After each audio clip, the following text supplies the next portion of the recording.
Welcome back, everybody. Today we're going to talk about the laws of exponents.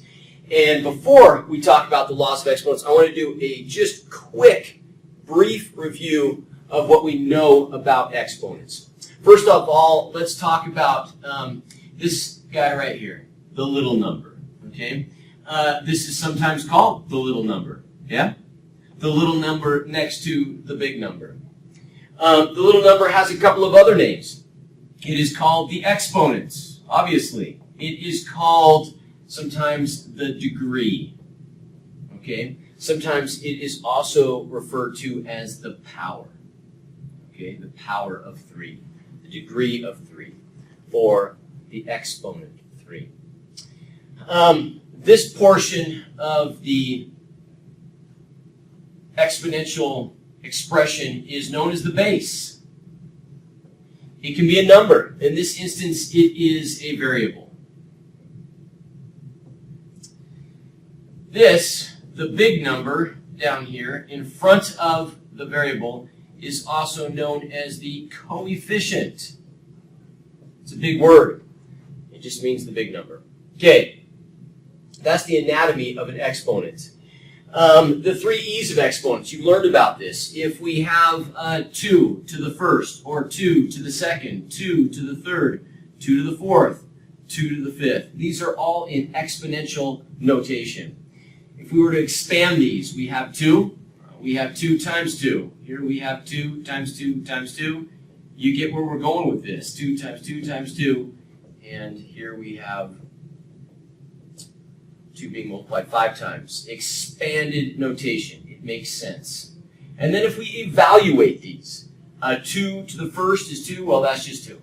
2 to the second, 2 times 2 is 4. 2 times 2 is 4 times 2 is 8. 16, 32. So we've learned about this before. The big thing, the number one mistake. People say that, 2 to the third equals, let's do that, 2 to the third equals 6. And they treat it like 2 big numbers. Nope. 2 to the third is 2 times 2 times 2, which is 8. So don't go there. All right? We have some laws that govern what we do. One of the things I love about the laws of exponents and anything in math is it can be explained.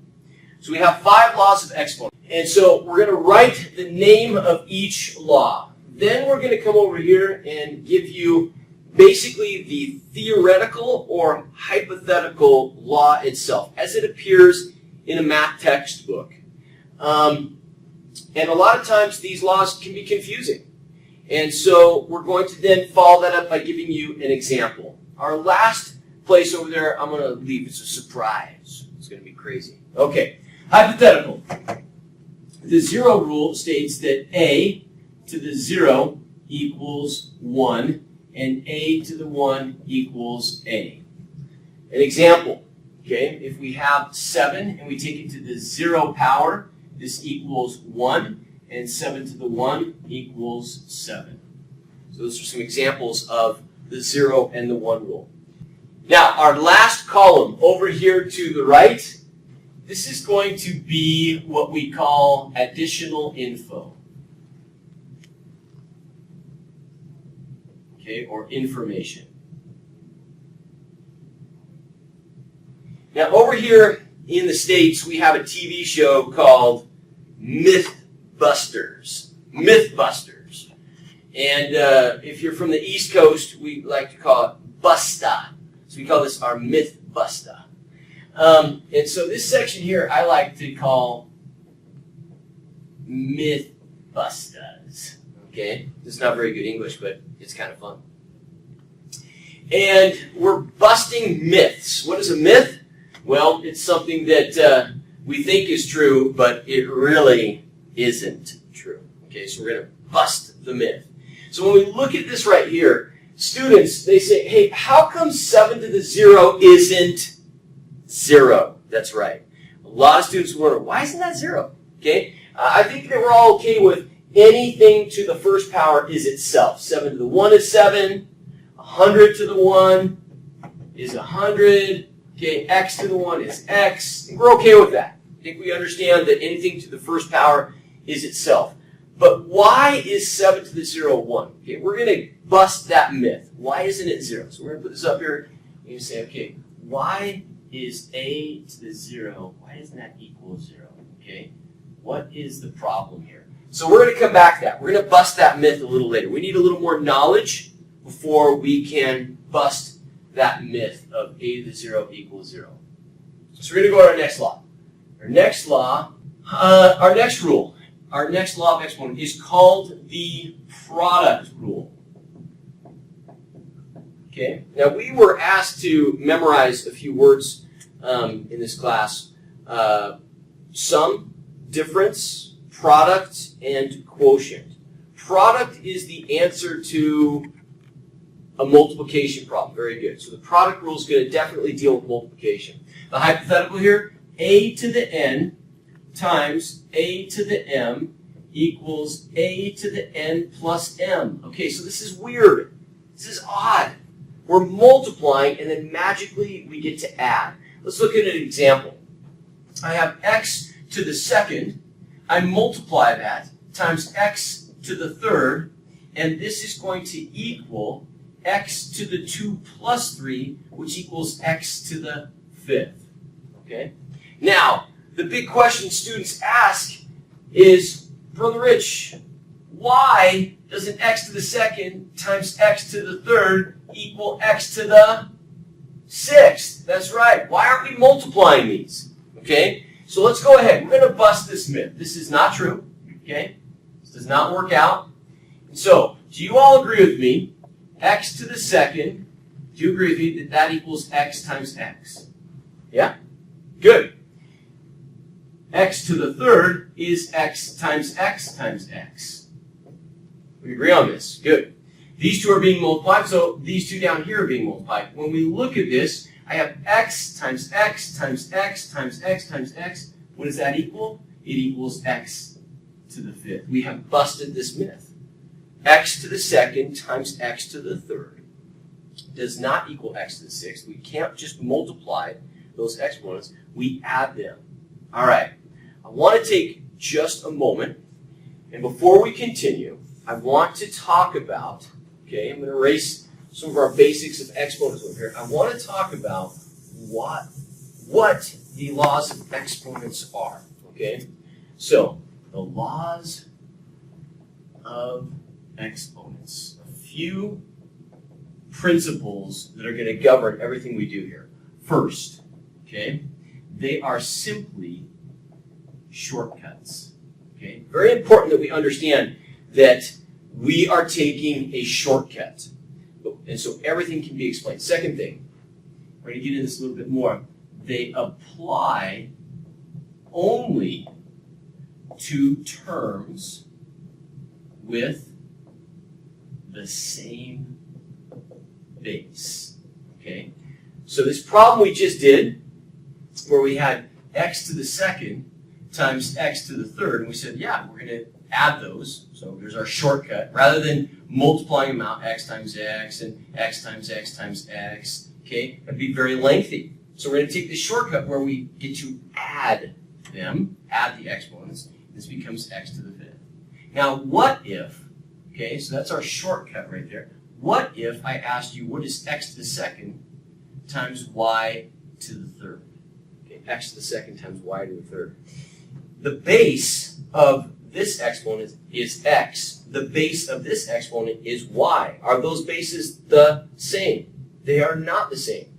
And so the answer to this problem is just x squared y to the third. We can't do anything with it. We can only perform the laws of exponents with terms that have the same base. Good.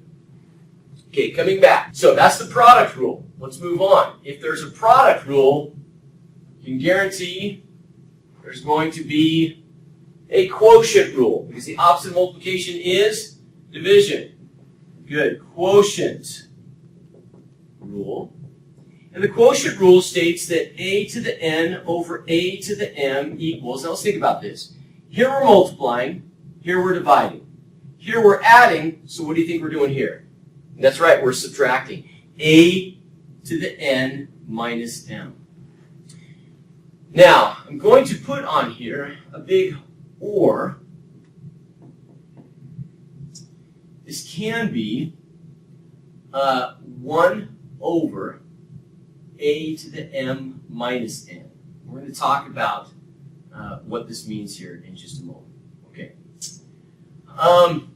First off, x to the, let's do to the 9th over x to the 3rd.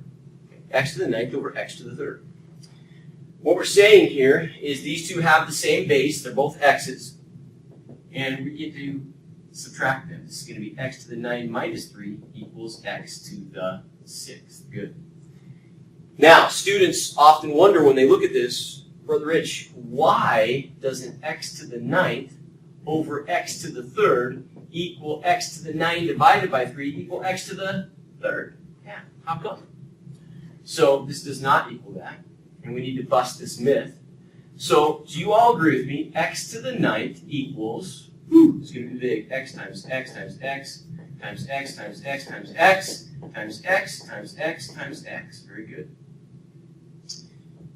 And you also agree with me that on the bottom we have x times x times x. Yeah? Good. Now, we've learned that we can cancel these x's out.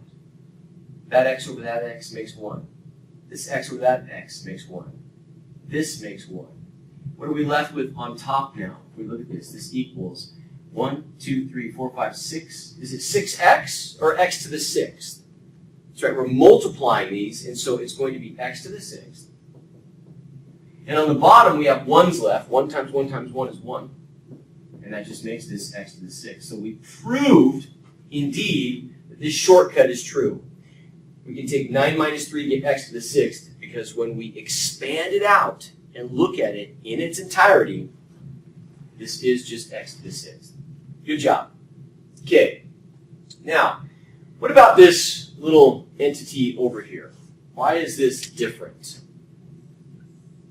Why do we do this sometimes? Well, occasionally, we will have something like x to the 2nd over x to the 5th. And when we do this, that would mean that we would have x to the 2 minus 5, which would equal x to the negative 3rd.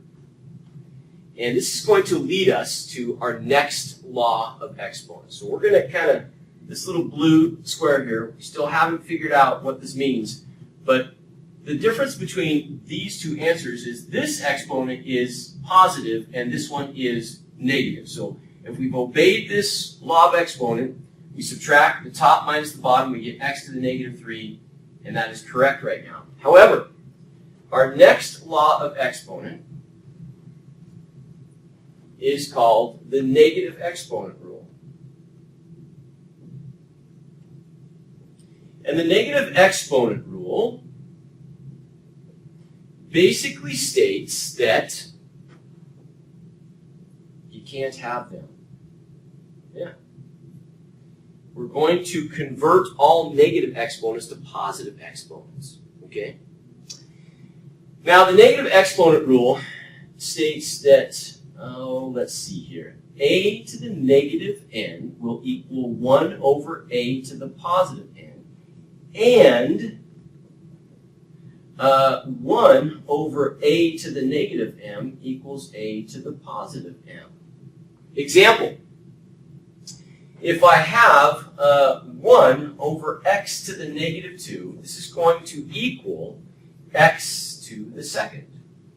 And if I have another problem, like x to the negative 3, which is this right here, this equals 1 over x to the 3rd. Okay? And so the rule here is that we are going to place the negative exponent, okay, with its base in its opposite place in the fraction. And when we do this, now the exponent will become positive. Okay, so the exponent will become positive. All right? It's positive. That's pretty bad writing down there. It's okay? You're okay with it? And it's a very simplistic way of explaining it. It's not very mathematical. You're okay with this? Okay. So I apologize, this writing isn't very clear, but I want you to come over here and look at this. What we're stating is that here I have x to the negative 2, and it's in the bottom of this fraction. We're going to take it up to the top up here, and this exponent magically becomes positive. And like I said, there's no magic in math. We can explain everything. So we're gonna bust this myth in just a moment, but we need to understand this principle first. So x to the negative third, notice it came to its opposite place in the fraction. It's now down on the bottom, and the exponent has become positive. So let's come back up to this issue right here above. Okay. And let's go ahead and we're going to bust this myth at the same time. This up here in the quotient rule and the negative exponent rule, they're going to bust each other and prove each other. Okay. So do you all agree with me? Here I have x to the second over x to the fifth, right here. X to the second over x to the fifth. And we've stated this is x times x over x times x times x times x times x. Yes? Now let's watch this. These x's cancel, gone. These x's cancel, gone. And what's left here, on top we have 1 times 1 is 1. And on bottom we have x times x times x, which is x to the third. But notice that you already stated that when you take x to the second minus 5, you get x to the negative 3. So what we're stating here is that x to the negative third and 1 over x to the third are the same. Exactly. And that's how we came up with this law down here. There's no magic. Okay? There's no magic there. X to the negative third and 1 over x to the third indeed are the same. We don't just magically get to move places. It's just a shortcut. So we've proven the negative exponent rule. Now, what this means up here, we're okay, we'll come back to this, is that we can't have negative exponents. What we're stating is when you have a negative exponent, you need to rework the problem and put it in its opposite place in the fraction, make it positive. And so if we came back to this problem here, we could in essence say that this problem, we're going to just do this right here, even though it's under the hypothetical. We could say, hey, if I have x to the second over x to the fifth, I could say this is 1 over. Instead of taking 2 minus 5, I can say x to the 5 minus 2, which would equal 1 over x to the third, rather than dealing with the negative exponent in this problem. What this means is we're going to use this one when n is greater than m, and we're going to use this one when m is greater than n. Sometimes that gets confusing, so let's look at these two examples side by side here. The top exponent was bigger than the bottom, so we did 9 minus 3 and it made 6. Here, notice that the bottom exponent is bigger than the top, so we'll take 5 minus 2, okay, and we'll leave this on the bottom, and we'll call this, 1 over x to the 5 minus 2 equals 1 over x to the third. And again, we see how these two entities are the same. Perfect. Okay, we have one more law to learn, and we've run out of board space. So we're going to do this law on the next board and still follow these same columns. All right, so our final law of exponent is called the power rule. And we all like a little bit of power, okay? So again, back east, we pronounce ER with power, like Buster, Busta. So we're going to call this the power rule. Are you all good with this? I hope so. Hypothetical. The hypothetical of the power rule says that a to the n taken to the m power equals a to the n times m. Okay? So what we have here, we think about this, we have an exponent, or a power, being raised to another exponent, or another power. And so it's called the power rule because we're raising powers to greater powers. And we do this through multiplication. An example, x to the second being taken to the third will equal x to the 2 times 3, which will equal x to the 6th. Now, there isn't a whole lot of myth to bust here. I don't think that we're so concerned with this, but we can prove that this is indeed a shortcut. We have x to the second being taken to the third. I don't think anybody's debating that this is going to become x to the 6th, but we can see that this is x to the second times x to the second times x to the second, because we have this being taken 3 times, which this is x times x, and this is x times x, and this is x times x, and we multiply all those, and indeed we count them up 1, 2, 3, 4, 5, 6, and we have x to the 6th. Now, the critical thing about the power rule, or the power rule, is that everything in the parentheses must receive the power that it is being raised to. So let's do another example. If I have 2x to the third y over z to the second, and I raise all of this to the third power, okay? Everything inside of this parentheses receives this power, okay? Including the big number, the coefficient. Let's think about this for a moment. 2 right now is being raised to a power. What power? Yeah, just to the first power, because 2 to the 1 is 2. X is being raised to the third power. Y is being raised to the first power. Okay, so if nothing's written there, there is a power of 1 taking place. Okay, and z is being raised to the second power. That means, in essence, then, that I have 2 to the 1 times 3. 1 to the third power. X to the 3 times 3. 3 to the third power. Y to the 1 times 3. Okay, 1 to the third power. All over z to the 2 times 3. Okay, very good. 2 to the third. 1 times 3 is third. X to the 3 times 3. X to the 9th. Y to the 1 times 3. Y to the third. All over z to the 2 times 3. Z to the 6th. Now, sometimes we will take this big number, the coefficient, and we will multiply it out. 2 to the third is 2 times 2 times 2, which is 8. So another way to express this answer here is to say that this is 8x to the 9th, y to the third, all over z to the 6th. To the boards!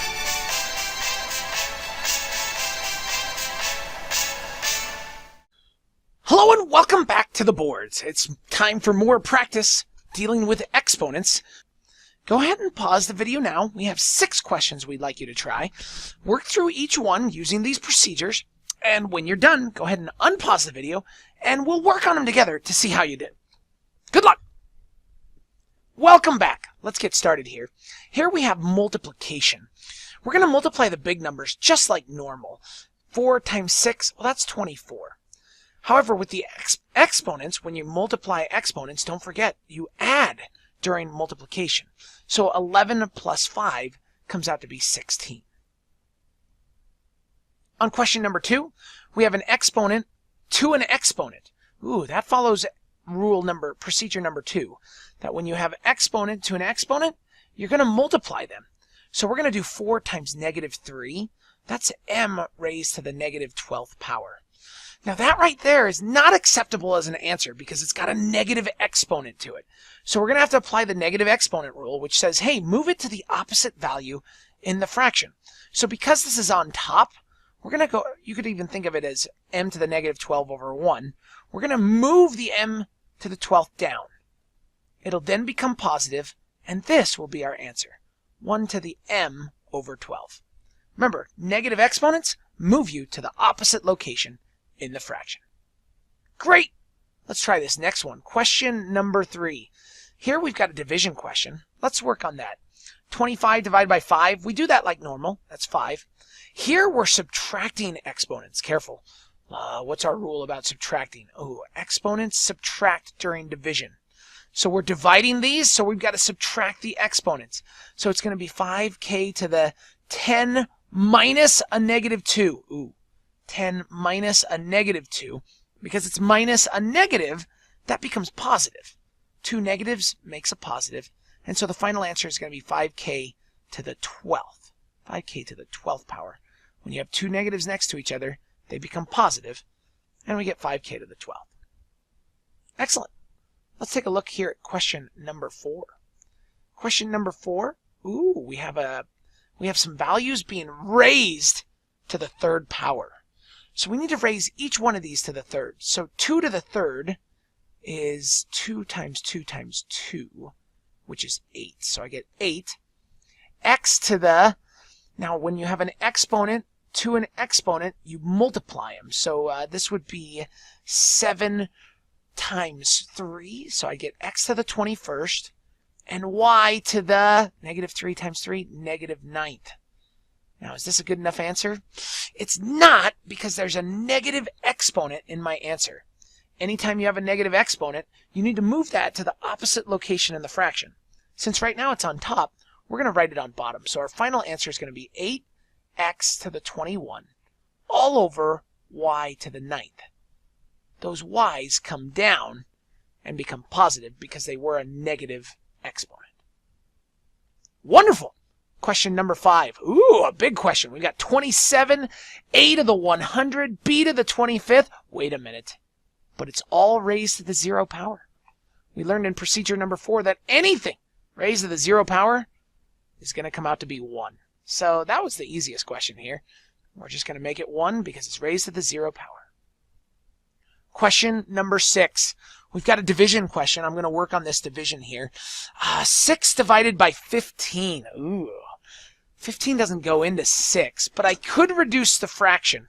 I could, let's see, I could divide the 6 by 2. And no, not by 2. Let's go by 3. So if we divided each of those by 3, the 6 by 3 and the 15 by 3, we'd be left with 2/5. Okay. Now we've got division. When exponents subtract during division. So we're going to have to do that. It's going to be x, let's see, we've got to subtract these. So it's 5 minus a negative 12. Ooh, we got a minus minus, so we're going to make it plus. That becomes 17. So I get x to the 17th. Now I got to do the y's. Again, we're subtracting, so it's negative 4 minus 2. A negative 4 minus 2 is a negative 6. So I'm left with y to the negative 6th power. However, because this is a negative exponent, it does need to move down.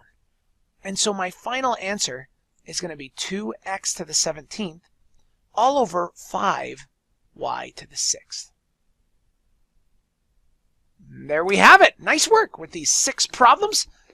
Keep working hard in the class. And thanks for going to the board.